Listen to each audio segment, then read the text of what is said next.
नंदिनी की आवाज कांप रही थी। उसके हाथ अपने पेट पर थे और आंखों में वो डर था जो किसी लड़की के चेहरे पर उस वक्त आता है जब उसकी पूरी दुनिया एक झटके में बदल जाती है। लेकिन यह कहानी यहाँ से शुरू नहीं होती। ये शुरू होती है उस दिन से जब एक अल्ट्रासाउंड रिपोर्ट ने उसकी जिंदगी को तहस नहस कर दिया था। ऐसे ही एक शहर में रहती थी नंदिनी नाम की एक सुंदर और मेधावी छात्रा। उसकी उम्र 21 वर्ष की थी और वह अपने कॉलेज की अंतिम कक्षा में अध्ययनरत थी। नंदिनी का व्यक्तित्व बहुत ही सरल और मधुर था। उसकी आंखों में जीवन को लेकर बड़ी बड़ी आशाएं और सपने थे। उसके माता पिता सरिता और महेश शर्मा मध्यम वर्गीय परिवार से थे और अपनी इकलौती बेटी को बहुत ही प्यार और संस्कारों के साथ पाल रहे थे। नंदिनी की मंगनी अर्जुन नाम के एक युवक से हो चुकी थी। अर्जुन एक प्रतिभाशाली इंजीनियर था और उसने अपनी योग्यता के बल पर विदेश में एक अच्छी खासी नौकरी प्राप्त की थी। दोनों परिवारों ने मिलकर यह निश्चय किया था कि नंदिनी की पढ़ाई पूरी होने के पश्चात दोनों का विवाह संपन्न कराया जाएगा। नंदिनी के मन में अर्जुन के प्रति सम्मान और विश्वास था। वह अपने भावी जीवन को लेकर बहुत उत्साहित थी और अपने सपनों को साकार होते देखने की प्रतीक्षा कर रही थी। परंतु नियति के हाथों में कुछ और ही योजना थी। एक दिन अचानक नंदिनी की तबीयत बिगड़ने लगी। प्रारंभ में तो उसने और उसके परिवार ने इसे साधारण बीमारी समझा, लेकिन जब स्थिति में सुधार नहीं हुआ तो सरिता ने अपनी बेटी को शहर के एक प्रतिष्ठित चिकित्सक के पास ले जाने का निर्णय लिया। डॉक्टर ने कई परीक्षण करवाए और कुछ दिनों बाद रिपोर्ट्स आने का समय आया। जिस दिन रिपोर्ट आई उस दिन का दृश्य बहुत ही भयावह था। सरिता और नंदिनी डॉक्टर के कक्ष में बैठी थीं। डॉक्टर ने बड़ी गंभीरता से रिपोर्ट्स को देखा और फिर नंदिनी की ओर देखते हुए कहा, आपके गर्भाशय में एक सिस्ट पाया गया है। यह स्थिति बहुत गंभीर है। ये सुनते ही मानो सरिता और नंदिनी के पैरों तले जमीन खिसक गई। नंदिनी का चेहरा पीला पड़ गया और उसकी आंखों में आंसू आ गए। सरिता ने घबराहट में पूछा, डॉक्टर साहब, इसका उपचार क्या है? कृपया हमारी बेटी को बचाइए। डॉक्टर ने एक लंबी सांस ली और फिर एक ऐसी बात कही जिसने नंदिनी और उसकी माँ को और भी अधिक सदमे में डाल दिया। डॉक्टर ने कहा, देखिए, यह स्थिति बहुत ही नाजुक है। चिकित्सा विज्ञान के अनुसार कुछ मामलों में इस प्रकार के सिस्ट के उपचार के लिए शारीरिक संबंध स्थापित करना आवश्यक होता है। यदि समय रहते इसका उपचार नहीं किया गया तो इससे नंदिनी के प्राणों को गंभीर खतरा हो सकता है। यह सुनकर सरिता और नंदिनी दोनों स्तब्ध रह गईं। एक भारतीय परिवार में जहां संस्कार और मर्यादा को सर्वोपरि माना जाता है, ऐसी चिकित्सीय सलाह किसी भूचाल से कम नहीं थी। नंदिनी के लिए यह स्थिति अत्यंत कठिन थी। एक ओर उसके प्राणों का संकट था और दूसरी ओर समाज और परिवार की मर्यादा का प्रश्न। वह अपने कक्ष में जाकर घंटों रोती रही। उसे समझ नहीं आ रहा था कि वह क्या करे। उसके मन में अनेक प्रश्न उठ रहे थे। क्यों उसके साथ ऐसा हो रहा है? क्या यह उसके किसी पूर्व जन्म के कर्मों का फल है या फिर यह उसकी परीक्षा है? उस रात सरिता ने बहुत सोच विचार के पश्चात एक निर्णय लिया। उन्होंने अर्जुन को फोन करने का निश्चय किया। आखिरकार अर्जुन नंदिनी का मंगेतर था और इस मुश्किल घड़ी में उसका साथ मिलना स्वाभाविक था। सरिता ने कांपते हाथों से अर्जुन का नंबर मिलाया। फोन उठने के बाद उन्होंने पूरी स्थिति को समझाया और अर्जुन से विनती की कि वह जल्द से जल्द भारत आ जाए।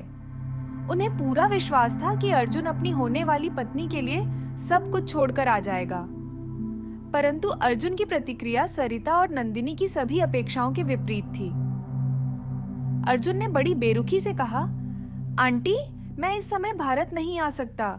मेरे पास यहाँ बहुत महत्वपूर्ण प्रोजेक्ट चल रहा है और मेरी नौकरी दांव पर लग सकती है। मुझे अपने करियर के बारे में भी सोचना होगा। ये सुनकर सरिता अवाक रह गई। उन्होंने प्रयास किया कि अर्जुन को समझाए। उसे बताया कि नंदिनी की जान को खतरा है, लेकिन अर्जुन अपने निर्णय पर अडिग रहा। जब नंदिनी को अर्जुन की इस प्रतिक्रिया के बारे में पता चला तो उसका दिल टूट गया।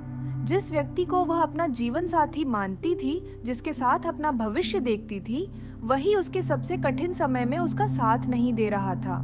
नंदिनी को लगा मानो उसके जीवन का सारा रंग फीका पड़ गया हो। उसने अपने आप से प्रश्न किया, क्या अर्जुन वास्तव में उससे प्रेम करता है या यह रिश्ता केवल एक सामाजिक समझौता मात्र था? उसे अर्जुन के इस व्यवहार से यह एहसास हो गया कि उसके लिए अर्जुन की प्राथमिकता में वह कहीं नहीं है।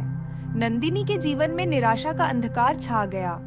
एक ओर जानलेवा बीमारी का भय और दूसरी ओर अपने प्रियजन द्वारा ठुकराए जाने का दर्द। यह दोहरी पीड़ा उसे भीतर से तोड़ रही थी। वह अपने कमरे में अकेली बैठी रहती और घंटों रोती रहती। सरिता अपनी बेटी की यह हालत देखकर स्वयं को असहाय महसूस करने लगी। वह चाहती थीं कि किसी भी तरह अपनी बेटी की जान बचा सकें, लेकिन उन्हें कोई रास्ता नजर नहीं आ रहा था। नंदिनी के मन में आत्महत्या के भी विचार आने लगे। उसे लगने लगा कि जीवन में अब कुछ भी शेष नहीं रहा। परंतु अपनी माँ के आंसू और उनका प्यार देखकर वह यह कदम उठाने का साहस नहीं जुटा पाई।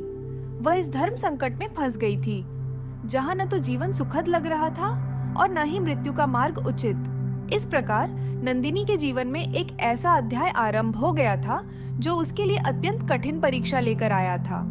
यह परीक्षा केवल उसके शारीरिक स्वास्थ्य की नहीं, बल्कि उसके मानसिक धैर्य, उसके रिश्तों की सच्चाई और उसके जीवन के उद्देश्य की भी थी। नियति ने उसके सामने एक ऐसी चुनौती रख दी थी जिसका सामना करने के लिए उसे अपार साहस की आवश्यकता थी। यह कहानी का प्रथम अध्याय था, जो आगे चलकर और भी अधिक रोचक एवं भावनात्मक मोड़ लेने वाला था।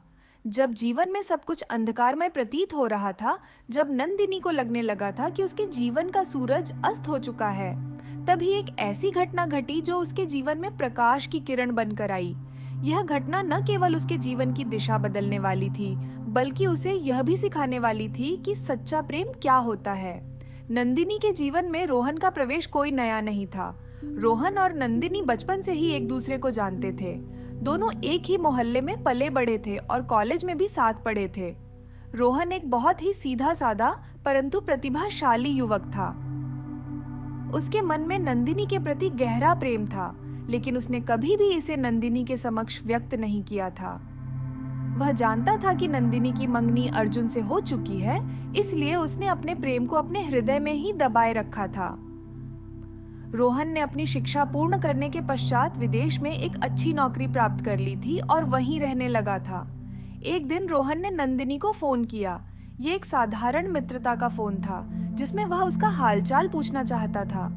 परंतु जैसे ही नंदिनी ने फोन उठाया और हेलो कहा, रोहन ने उसकी आवाज में छिपी पीड़ा को तुरंत पहचान लिया। नंदिनी की आवाज में वह उत्साह और खुशी नहीं थी जो पहले हुआ करती थी। रोहन को तुरंत आभास हो गया कि कुछ बहुत गलत हो गया है। उसने नंदिनी से पूछा, नंदिनी क्या हुआ? तुम्हारी आवाज में वह पहले जैसी खुशी क्यों नहीं है? नंदिनी ने प्रयास किया कि वह अपनी पीड़ा को छिपाए, परंतु रोहन के निरंतर पूछने पर वह रो पड़ी। उसने रोहन को सब कुछ बता दिया, अपनी बीमारी, डॉक्टर की सलाह और अर्जुन के बेरुख व्यवहार के बारे में। रोहन ने पूरी बात बहुत ध्यान से सुनी। फोन रखने के पश्चात रोहन के मन में केवल एक ही विचार था, नंदिनी को उसकी सहायता की आवश्यकता है और वह उसे अकेला नहीं छोड़ सकता। रोहन ने तत्काल एक बहुत बड़ा निर्णय लिया। उसने अपनी विदेश की अच्छी खासी नौकरी से त्यागपत्र दे दिया। उसके सहकर्मियों और वरिष्ठ अधिकारियों ने उसे समझाने का प्रयास किया, परंतु रोहन अपने निर्णय पर अडिग रहा। उसके लिए नंदिनी की खुशी और उसका जीवन किसी भी नौकरी से अधिक महत्वपूर्ण था। कुछ ही दिनों में रोहन ने अपना सामान समेटा और भारत की यात्रा प्रारंभ कर दी। उसका एकमात्र उद्देश्य नंदिनी के चेहरे पर पुनः मुस्कान लाना था। भारत पहुंचकर रोहन सीधे नंदिनी के घर गया। जब नंदिनी ने दरवाजा खोला और रोहन को सामने खड़ा देखा तो वह आश्चर्यचकित रह गई। उसने पूछा, रोहन तुम यहाँ? तुम्हें तो विदेश में होना चाहिए था। रोहन ने मुस्कुराते हुए कहा, कुछ चीजें नौकरी से भी अधिक महत्वपूर्ण होती हैं नंदिनी। उस क्षण नंदिनी की आंखों में आंसू आ गए, परंतु इस बार ये दुख के आंसू नहीं बल्कि आभार के आंसू थे। रोहन ने नंदिनी को कुछ दिनों तक घर में बंद रहते हुए देखा। वह उसकी इस दुखी अवस्था को नहीं देख सकता था। एक दिन रोहन ने नंदिनी से कहा, चलो आज हम बाहर घूमने चलते हैं। तुम्हें इस घर की चारदीवारी से बाहर निकलना आवश्यक है। प्रारंभ में नंदिनी ने मना कर दिया, परंतु रोहन के निरंतर आग्रह पर वह मान गई। दोनों घर से निकले और शहर के विभिन्न स्थानों पर घूमने लगे। रोहन ने पूरा दिन नंदिनी को हंसाने और उसका मनोरंजन करने में बिताया। वे बचपन की यादों को ताजा करते रहे, पुरानी शरारतों को याद करते रहे और हंसते खेलते रहे। कुछ समय के लिए नंदिनी अपनी सभी चिंताओं को भूल गई। रोहन की उपस्थिति ने उसे एक सुरक्षा का एहसास दिलाया जो उसे अर्जुन से कभी नहीं मिला था। शाम होते होते दोनों एक पार्क में बैठे थे और आसमान को निहार रहे थे, परंतु प्रकृति ने अपनी लीला दिखानी आरंभ कर दी। अचानक आसमान में काले बादल छा गए और तेज हवाएं चलने लगीं। कुछ ही क्षणों में मूसलाधार बारिश होने लगी। बारिश इतनी तेज थी कि दृश्यता लगभग शून्य हो गई थी। रोहन और नंदिनी भीगने लगे और उन्हें तुरंत शरण लेने की आवश्यकता महसूस हुई। वे इधर उधर भागे और एक घर के बरामदे में शरण ली। वह घर एक बुजुर्ग दंपत्ति का था। जब उन बुजुर्गों ने दरवाजा खोला और भीगी हुई अवस्था में रोहन और नंदिनी को देखा तो उन्होंने तुरंत उन्हें अंदर बुलाया। बुजुर्ग दंपत्ति बहुत ही सरल और दयालु थे। उन्होंने रोहन और नंदिनी को सूखे कपड़े दिए और गर्म चाय पिलाई। बाहर बारिश की तीव्रता बढ़ती जा रही थी और ऐसा प्रतीत हो रहा था कि रात भर बारिश होती रहेगी। बुजुर्ग दंपत्ति ने रोहन और नंदिनी से कहा कि वे चाहें तो रात यहीं रुक सकते हैं। घर का वातावरण बहुत ही शांत और प्रेमपूर्ण था। बुजुर्ग दंपत्ति के बीच प्रेम और समर्पण की भावना स्पष्ट दिखाई देती थी। उनके घर की सादगी में एक अनोखी सुंदरता थी। रोहन और नंदिनी एक कमरे में बैठे थे। बाहर बारिश की बूंदें खिड़की के शीशों से टकरा रही थीं, जिससे एक मधुर संगीत की ध्वनि उत्पन्न हो रही थी। वातावरण अत्यंत भावुक हो गया था। नंदिनी, जो पिछले कई दिनों से भावनात्मक रूप से बहुत कमजोर हो चुकी थी, रोहन के निस्वार्थ प्रेम को देखकर अभिभूत हो गई। उसे एहसास हुआ कि जिस व्यक्ति को वह अपना मंगेतर मानती थी, वह उसके सबसे कठिन समय में उसका साथ नहीं दे रहा था, जबकि रोहन, जिसने उससे कभी प्रेम का इजहार नहीं किया था, अपना सब कुछ छोड़कर उसके लिए आया था। उस रात भावनाओं के वेग में दोनों एक दूसरे के अत्यंत निकट आ गए। यह निकटता केवल शारीरिक नहीं थी, बल्कि यह दो आत्माओं का मिलन था जो एक दूसरे के लिए बनी थी। वह रात दोनों के जीवन में एक महत्वपूर्ण मोड़ साबित हुई।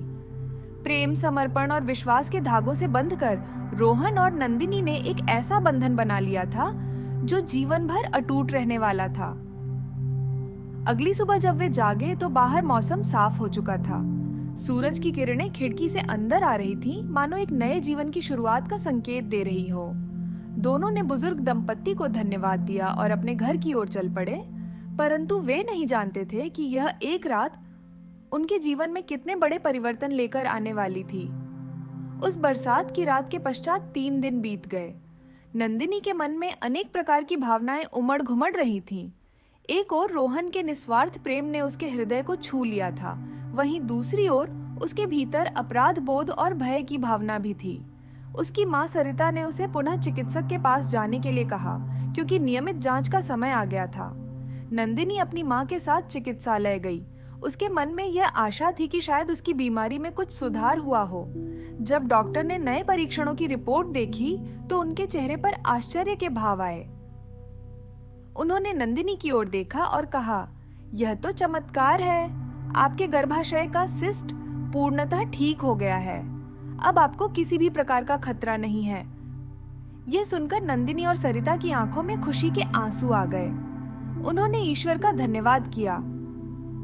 परंतु कुछ और परीक्षण करने के पश्चात डॉक्टर ने एक और समाचार दिया जो नंदिनी के लिए खुशी और चिंता दोनों लेकर आया। डॉक्टर ने कहा, नंदिनी, आप गर्भवती हैं। ये सुनते ही नंदिनी का चेहरा पीला पड़ गया। उसके मन में तूफान आ गया। वह जानती थी कि यह बच्चा रोहन का है, न कि अर्जुन का। सरिता को भी यह समझते देर नहीं लगी कि स्थिति कितनी जटिल हो गई है। घर लौटने पर नंदिनी अपने कमरे में बंद हो गई और घंटों सोचती रही कि अब क्या होगा। उसे अपने भविष्य के बारे में कुछ भी स्पष्ट नजर नहीं आ रहा था, परंतु नियति ने जैसे उसकी परीक्षा और कठिन बनाने का निर्णय लिया हो। कुछ ही दिनों बाद अर्जुन की ओर से एक फोन आया।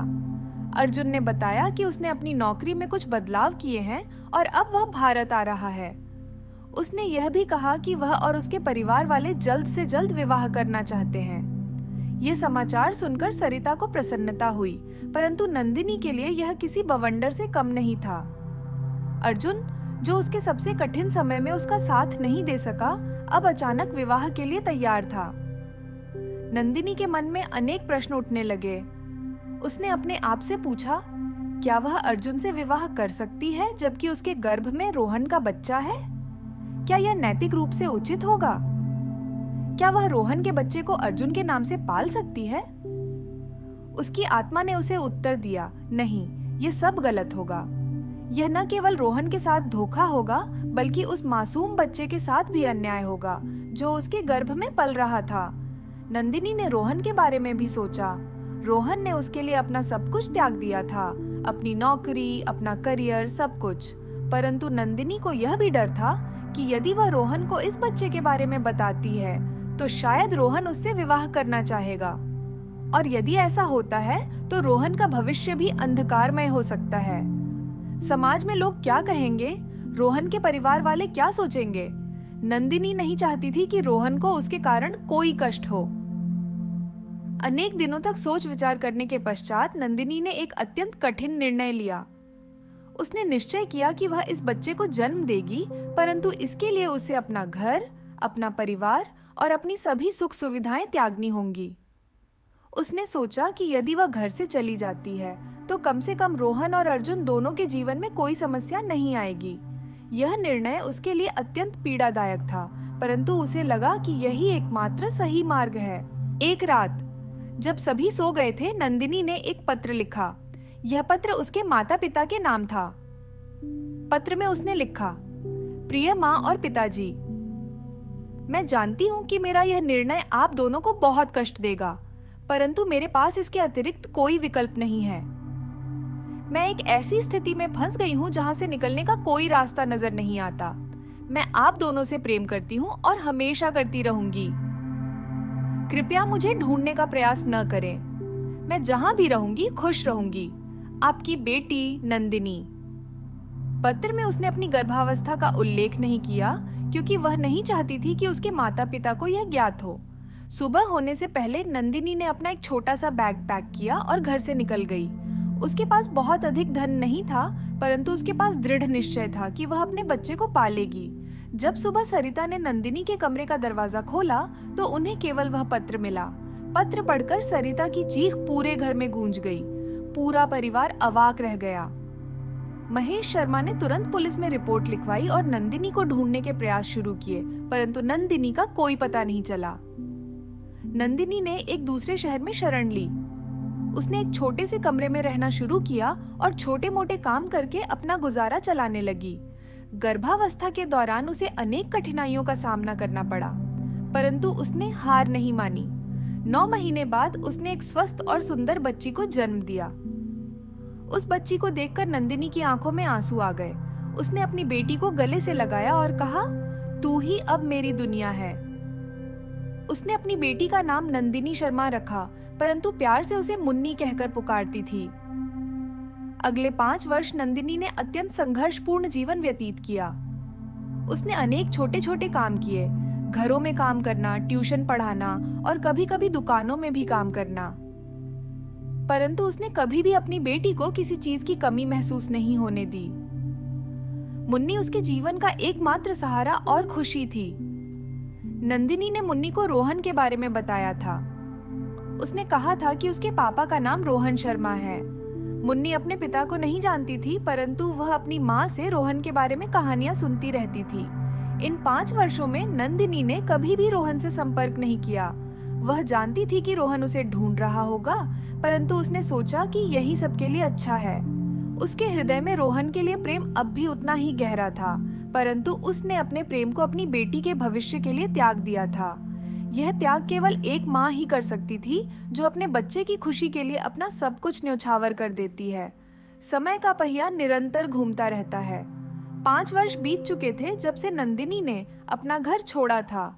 इन 5 वर्षों में रोहन का जीवन भी पूर्णतः बदल चुका था। जब नंदिनी अचानक गायब हो गई थी तो रोहन ने उसे खोजने के लिए हर संभव प्रयास किया था। उसने पुलिस से संपर्क किया, निजी जासूस रखे और देश के अनेक शहरों में उसे ढूंढा, परंतु नंदिनी का कोई पता नहीं चला। धीरे धीरे रोहन को यह स्वीकार करना पड़ा कि शायद नंदिनी वापस नहीं आना चाहती। इन 5 वर्षों में रोहन ने पुनः भारत में नौकरी प्राप्त कर ली थी। वह एक सफल व्यक्ति बन चुका था, परंतु उसके जीवन में वह खुशी नहीं थी जो नंदिनी के साथ थी। उसके परिवार वालों ने अनेक बार उससे विवाह करने के लिए कहा, परंतु रोहन ने हमेशा मना कर दिया। उसके हृदय में अब भी नंदिनी के लिए प्रेम था और वह किसी अन्य स्त्री के बारे में सोच भी नहीं सकता था। रोहन अपनी वृद्ध माँ की देखभाल में व्यस्त रहता था, जो पिछले कुछ समय से अस्वस्थ चल रही थी। एक दिन की बात है, रोहन की माँ की तबीयत अचानक बिगड़ गई और उन्हें अस्पताल में भर्ती करवाना पड़ा। रोहन दिन रात अपनी माँ की सेवा में लगा रहता था। एक शाम को जब रोहन अस्पताल के कॉरिडोर में चाय लेने के लिए जा रहा था, तो उसकी नजर एक छोटी सी बच्ची पर पड़ी। वह बच्ची लगभग 4-5 वर्ष की रही होगी। वह अत्यंत सुंदर थी और उसकी बड़ी बड़ी आंखें बहुत मासूम थीं। परंतु जो बात रोहन को सबसे अधिक चौंकाने वाली लगी, वह थी उस बच्ची की आंखें। वे आंखें उसे बहुत जानी पहचानी लगी। उसे ऐसा लगा मानो वह नंदिनी की आंखों में झांक रहा हो। रोहन रुक गया और उस बच्ची को ध्यान से देखने लगा। बच्ची भी रोहन को देख रही थी और मुस्कुरा रही थी। रोहन के पैर मानो उस बच्ची की ओर स्वतः खींचने लगे। वह बच्ची के पास गया और बैठ गया। रोहन ने प्यार से पूछा, बेटा, तुम्हारा नाम क्या है? बच्ची ने अपनी मीठी और तोतली आवाज में कहा, मुन्नी। रोहन ने मुस्कुराते हुए कहा, बहुत प्यारा नाम है।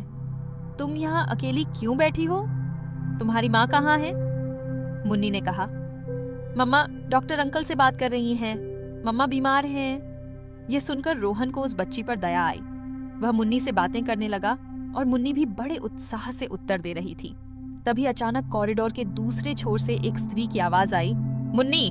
रोहन ने उस दिशा में देखा और जो दृश्य उसने देखा उससे उसका समय मानो थम गया। वहां नंदिनी खड़ी थी। 5 वर्ष बाद रोहन और नंदिनी का आमना सामना हो रहा था। नंदिनी भी रोहन को देखकर सन्न रह गई। उसके पैर जैसे जमीन से चिपक गए और वह वहीं खड़ी रह गई। दोनों की आंखों में आंसू थे। 5 वर्षों का दर्द, 5 वर्षों की तड़प और 5 वर्षों के अनगिनत प्रश्न इन आंसुओं में समाहित थे। रोहन धीरे धीरे नंदिनी की ओर बढ़ा। उसके मुंह से शब्द नहीं निकल रहे थे। नंदिनी भी कुछ नहीं कह पा रही थी। तभी मुन्नी ने अपनी माँ को देखा और दौड़कर उसके पास गई। उसने नंदिनी का हाथ पकड़ा और रोहन की ओर इशारा करते हुए कहा, मम्मा, ये अंकल बहुत अच्छे हैं, इन्होंने मुझसे बातें की। रोहन ने मुन्नी की ओर देखा और फिर नंदिनी की ओर। उसे अनेक प्रश्नों के उत्तर चाहिए थे। नंदिनी ने अपनी आंखें झुका लीं। वह रोहन की आंखों में नहीं देख सकती थी। तभी रोहन ने धीरे से पूछा, नंदिनी, यह बच्ची? नंदिनी ने कोई उत्तर नहीं दिया। वह चुप खड़ी रही। तभी मुन्नी ने अपनी मासूमियत में कहना शुरू किया। उसने रोहन से कहा, अंकल, आप जानते हैं मेरा पूरा नाम नंदिनी शर्मा है।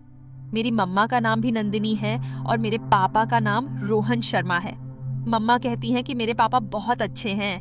वे कहती हैं कि पापा बहुत दूर काम करते हैं, इसलिए हमसे मिलने नहीं आ सकते। यह सुनते ही रोहन के पैरों तले जमीन खिसक गई। उसकी आंखें फैल गईं और वह नंदिनी की ओर देखने लगा। नंदिनी की आंखों से आंसू बह रहे थे। रोहन को सब कुछ समझ आ गया। यह बच्ची उसकी बेटी थी। नंदिनी ने इतने वर्षों तक अकेले इस बच्ची को पाला था और कभी भी उसे इसके बारे में नहीं बताया। उसी समय रोहन की माँ भी वहां आ गई। उन्होंने पूरा दृश्य देखा और मुन्नी की बातें सुनी। वे तुरंत समझ गईं कि क्या हो रहा है। रोहन की माँ ने नंदिनी की ओर देखा और उनकी आंखों में भी आंसू आ गए।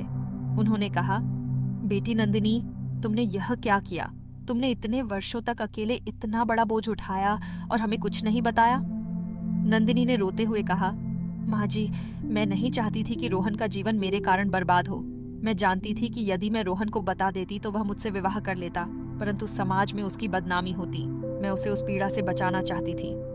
रोहन के मुंह से कोई शब्द नहीं निकल रहा था।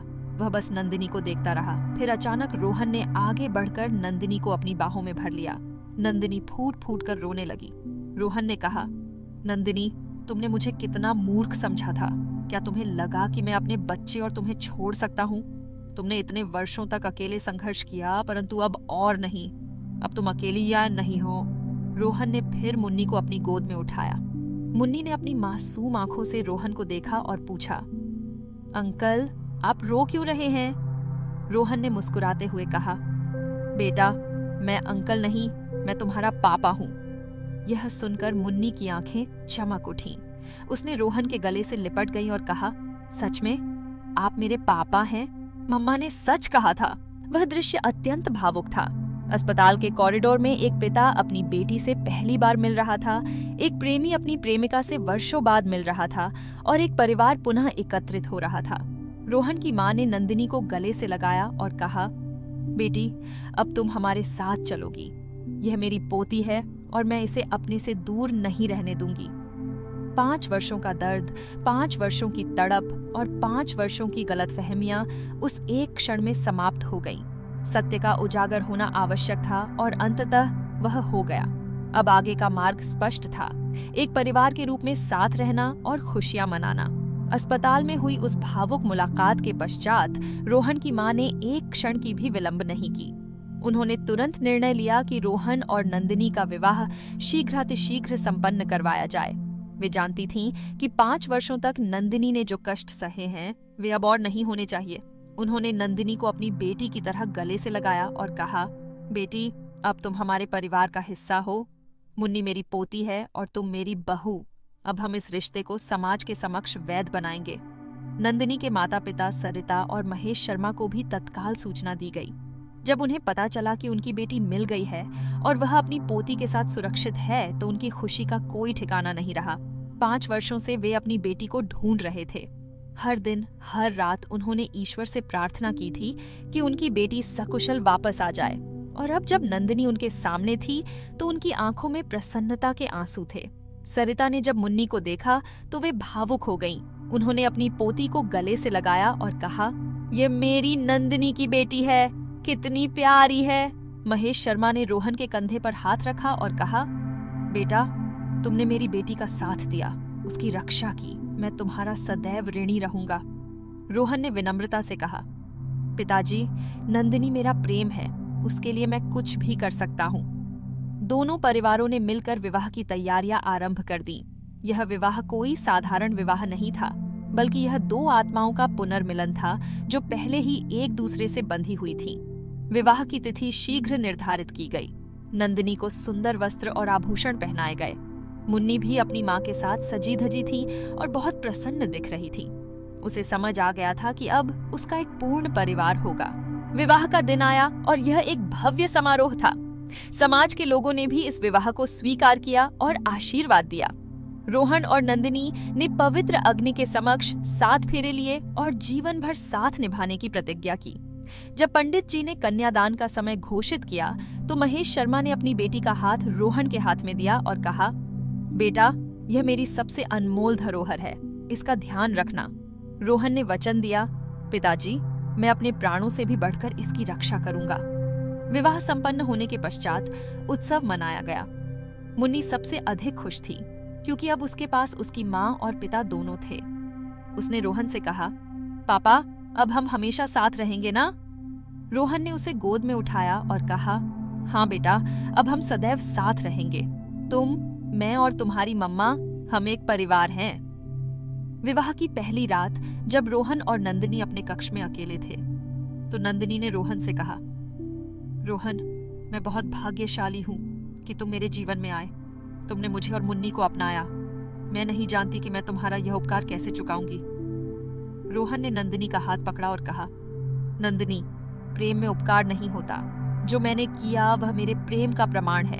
अब हमें अतीत को भूलकर भविष्य की ओर देखना है। तभी नंदिनी ने एक प्रस्ताव रखा। उसने कहा, रोहन, मैं चाहती हूँ कि हम अपना हनीमून किसी विदेशी स्थान पर नहीं, बल्कि उसी स्थान पर बिताएं जहाँ 5 वर्ष पहले हमारा प्रेम परवान चढ़ा था, उस बुजुर्ग दंपत्ति के घर जहाँ बारिश की उस रात हमने शरण ली थी। यह सुनकर रोहन मुस्कुराया और बोला, यह विचार बहुत सुंदर है। वह स्थान हमारे लिए किसी तीर्थ से कम नहीं है। अगली सुबह रोहन, नंदिनी और मुन्नी उस गांव की ओर चल पड़े जहां वह बुजुर्ग दंपत्ति रहते थे।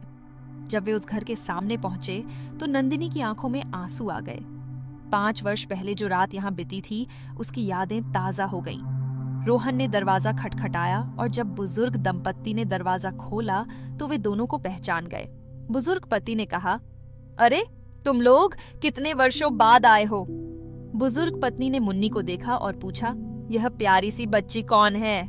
नंदिनी ने मुस्कुराते हुए कहा, माँ जी, यह हमारी बेटी है।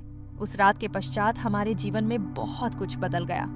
बुजुर्ग दंपत्ति ने उन्हें आशीर्वाद दिया और कहा, भगवान करे तुम्हारा परिवार सदैव खुश रहे। रोहन, नंदिनी और मुन्नी ने कुछ दिन उस घर में बिताए। वे दिन बहुत ही सुखद और शांतिपूर्ण थे। एक शाम को जब वे तीनों बाहर बैठे थे, रोहन ने मजाक में कहा, नंदिनी, अब मुझे एक बेटा चाहिए, मुन्नी को एक भाई चाहिए। यह सुनकर नंदिनी मुस्कुरा दी और बोली, देखते हैं भगवान की क्या इच्छा है। समय बीतता गया और कुछ महीनों के पश्चात नंदिनी ने रोहन को एक सुखद समाचार दिया। एक दिन जब रोहन कार्यालय से घर लौटा तो नंदिनी ने उसे अपने पास बुलाया और कहा, रोहन, मेरे पास तुम्हारे लिए एक खुशखबरी है। रोहन ने उत्सुकता से पूछा, क्या है? नंदिनी ने मुस्कुराते हुए कहा, मैं फिर से मां बनने वाली हूँ, तुम्हारी इच्छा पूरी होने वाली है। यह सुनकर रोहन की प्रसन्नता का कोई अंत नहीं रहा। उसने नंदिनी को गले से लगा लिया और कहा, यह तो सबसे बड़ी खुशखबरी है। 9 महीने बाद एक स्वस्थ और सुंदर बालक का जन्म हुआ। नामकरण संस्कार में उन्होंने अपने बेटे का नाम आरव शर्मा रखा। मुन्नी को अपना छोटा भाई पाकर बहुत प्रसन्नता हुई। वह हमेशा अपने भाई की देखभाल करती और उसके साथ खेलती। अब रोहन और नंदिनी का परिवार पूर्ण हो चुका था, एक बेटी और एक बेटा। समय के साथ उनका जीवन सुखमय होता गया। रोहन की नौकरी में उन्नति हुई और उन्होंने एक सुंदर घर खरीदा। नंदिनी ने भी अपनी पढ़ाई पूरी की और एक विद्यालय में अध्यापिका बन गई। मुन्नी और आरव दोनों विद्यालय जाने लगे और अपनी पढ़ाई में अच्छा प्रदर्शन कर रहे थे। कहानी का अंत एक अत्यंत सुंदर और शांतिपूर्ण दृश्य के साथ होता है। एक शाम का समय था। सूर्य क्षितिज पर अस्त हो रहा था और आकाश नारंगी और गुलाबी रंगों से सजा हुआ था। रोहन और नंदिनी अपने घर की छत पर बैठे थे। नीचे आंगन में मुन्नी और आरव खेल रहे थे। उनकी हंसी की आवाज पूरे घर में गूंज रही थी। रोहन ने नंदिनी का हाथ पकड़ा और कहा, नंदिनी, देखो हमारे बच्चे कितने खुश हैं। यह सब ईश्वर की कृपा है। नंदिनी ने रोहन की ओर देखा और मुस्कुराते हुए कहा, हाँ रोहन, हम वास्तव में बहुत भाग्यशाली हैं। जीवन में अनेक कठिनाइयां आईं, परंतु अंत में सब कुछ ठीक हो गया। दोनों ने अपने हाथ जोड़े और आकाश की ओर देखते हुए ईश्वर का धन्यवाद किया। रोहन ने कहा, हे प्रभु, आपकी असीम कृपा के लिए धन्यवाद। आपने हमें एक सुंदर परिवार दिया, प्रेम दिया और खुशियां दी। हम सदैव आपके आभारी रहेंगे। नंदिनी ने भी कहा, हे भगवान, आपने हमारी परीक्षा ली और हमें सफल बनाया। आपका आशीर्वाद सदैव हम पर बना रहे। इस प्रकार रोहन और नंदिनी की कहानी एक सुखद अंत तक पहुंची। यह कहानी हमें यह सिखाती है कि सच्चा प्रेम सभी बाधाओं को पार कर सकता है। त्याग, समर्पण और विश्वास के साथ जीवन की सभी कठिनाइयों का सामना किया जा सकता है। रोहन और नंदिनी ने अपने जीवन में अनेक संघर्षों का सामना किया, परंतु उनके प्रेम ने उन्हें एक दूसरे तक वापस ला दिया और अब वे अपने बच्चों के साथ एक सुखी और संतुष्ट जीवन व्यतीत कर रहे थे। यह था उनकी कहानी का परिपूर्ण और सुखद अंत।